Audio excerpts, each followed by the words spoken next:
ഇപ്പോൾ തിരുവനന്തപുരത്ത് നിന്ന് എസ് ഷീജ കൂടി ഇതുമായി ബന്ധപ്പെട്ട കൂടുതൽ വിവരങ്ങളുമായി ഗുഡ് മോർണിംഗ് കേരളത്തിനൊപ്പം തുടരുന്നുണ്ട്. ഞാൻ മനസ്സിലാക്കുന്നത് അനുസരിച്ചാണെങ്കിൽ ഷീജ ഉള്ളത് മുകേഷിൻ്റെ വസതിക്ക് മുൻപിലാണ് എന്ന് മനസ്സിലാക്കുന്നു. ഷീജ, കഴിഞ്ഞ ദിവസം ഈ ഒരു പരാതി പോയ ഒരു സന്ദർഭത്തിൽ അദ്ദേഹത്തിൻ്റെ ഭാഗത്തു നിന്നുള്ള പ്രതികരണം, അദ്ദേഹത്തിന് പറയാനുള്ള കാര്യങ്ങൾ ഒരു പ്രസ്താവനയായി പുറത്തു വന്നിട്ടുണ്ടായിരുന്നു. ഇതിൽ സാമ്പത്തിക തട്ടിപ്പടക്കമുള്ള വിഷയങ്ങളുണ്ട് എന്നതാണ് അദ്ദേഹം കൃത്യമായി പറയുന്ന കാര്യങ്ങൾ.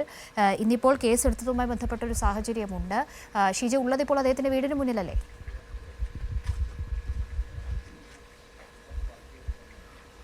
തീർച്ചയായും കാവ്യ, ഏതായാലും ഞാനിപ്പോഴുള്ളത് മുകേഷിന്റെ വീടിന് മുന്നിലാണുള്ളത്. അദ്ദേഹം ഇവിടെയുണ്ടോ എന്നത് സംബന്ധിച്ച് ഉള്ള കാര്യത്തിലും ഇപ്പോഴും വ്യക്തത കൈവരിക്കാൻ സാധിച്ചിട്ടില്ല. അദ്ദേഹം തിരുവനന്തപുരത്തെ അദ്ദേഹത്തിന്റെ വീട്ടിൽ ഉണ്ട് എന്നുള്ളതാണ് നിലവിൽ അറിയാൻ സാധിക്കുന്നത്. ഏതായാലും നിലവിൽ മുകേഷ് തന്നെ കാര്യങ്ങൾ ഈ ഒരു വിഷയവുമായി ബന്ധപ്പെട്ടുകൊണ്ട് മുകേഷിനെതിരെ പരാതി വന്നപ്പോൾ തന്നെ രംഗത്തെത്തിയിരുന്നു. അതിൽ അദ്ദേഹത്തിന്റെ FB പോസ്റ്റിലൂടെ വ്യക്തമാക്കിയതെന്ന് പറയുന്നത് അദ്ദേഹത്തിനെതിരെ നടക്കുന്നതെന്ന് പറയുന്നത് ഒരു ഗൂഢാലോചനയുടെ ഭാഗമായിട്ടുള്ള നീക്കമാണ് എന്ന തരത്തിലായിരുന്നു. പ്രതികരണത്തിൽ അദ്ദേഹം കാര്യങ്ങൾ വിശദീകരിച്ചത്. അതിൽ പറയുന്നത് 2009 ഈ പറയപ്പെടുന്ന പരാതി നൽകിയ സ്ത്രീ തന്നെ ബന്ധപ്പെടുന്നത്. അതൊരു സിനിമയിൽ അവസരം ചോദിച്ചുകൊണ്ടായിരുന്നു ഇവിടേക്ക് എത്തിയിട്ടുണ്ടായിരുന്നു, തന്നെ ഫോണിൽ ബന്ധപ്പെട്ടത്. അതിനുശേഷം തന്നെ നേരിൽ വന്ന് കണ്ട് കാര്യങ്ങൾ പറഞ്ഞു. അപ്പോൾ താൻ പരിഗണിക്കാം, എല്ലാവർക്കും നൽകുന്ന രീതിയിൽ തന്നെ പരിഗണിക്കാം, പരിശ്രമിക്കാം എന്നുള്ളൊരു ഉറപ്പ് മാത്രമാണ് അന്ന് നൽകിയിട്ടുണ്ടായിരുന്നത്. അന്ന് തൻ്റെ പെരുമാറ്റത്തിൽ ഒരു തരത്തിലുള്ള പ്രശ്നമുള്ളതായും അതിനുശേഷം ഫോണിൽ വിളിച്ചപ്പോഴോ ഒന്നും തന്നെ പറഞ്ഞിരുന്നില്ല.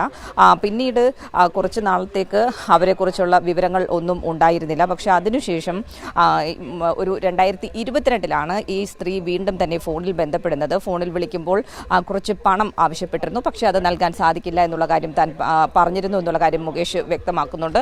അതിനുശേഷം ആ സ്ത്രീയുടെ ഭർത്താവാണ് എന്ന് പറഞ്ഞ് മറ്റൊരു വ്യക്തി വിളിക്കുന്നു, പണം നൽകണം എന്നാവശ്യപ്പെടുന്നു. അതൊരു ഭീഷണിയിലേക്ക് കാര്യങ്ങൾ നീങ്ങുന്നു.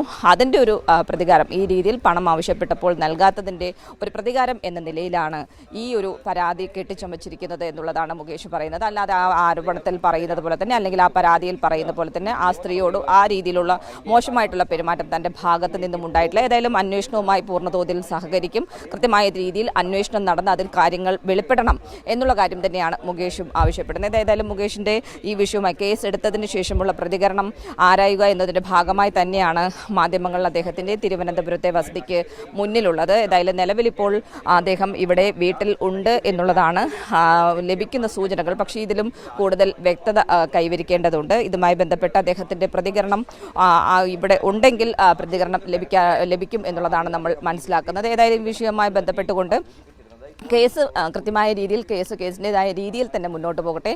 കേസെടുക്കുമ്പോൾ കൃത്യമായ രീതിയിൽ തൻ്റെ പക്കലുള്ള തെളിവുകൾ അന്വേഷണ സംഘത്തിന് മുന്നിൽ നൽകും എന്നുള്ള കാര്യമാണ് നേരത്തെ തന്നെ മുകേഷ് വ്യക്തമാക്കിയിട്ടുമുള്ളത്. കാവ്യ. ശരി ഷീജ, തുടരുക. ഷീജയാണ് ഇപ്പോൾ മുകേഷിൻ്റെ തിരുവനന്തപുരത്തെ വീടിന് മുന്നിൽ നിന്നുള്ള വിവരങ്ങൾ നൽകിയത്. അദ്ദേഹം വീട്ടിലുണ്ട് എന്ന വിവരം ഇപ്പോൾ ലഭിച്ചിട്ടുണ്ട്. അങ്ങനെയെങ്കിൽ അദ്ദേഹത്തിൻ്റെ പ്രതികരണം തേടുക എന്നതാണ് ഈ ഒരു ഘട്ടത്തിൽ ഇപ്പോൾ ഷീജ അവിടെ എത്തിയിട്ടുണ്ട്.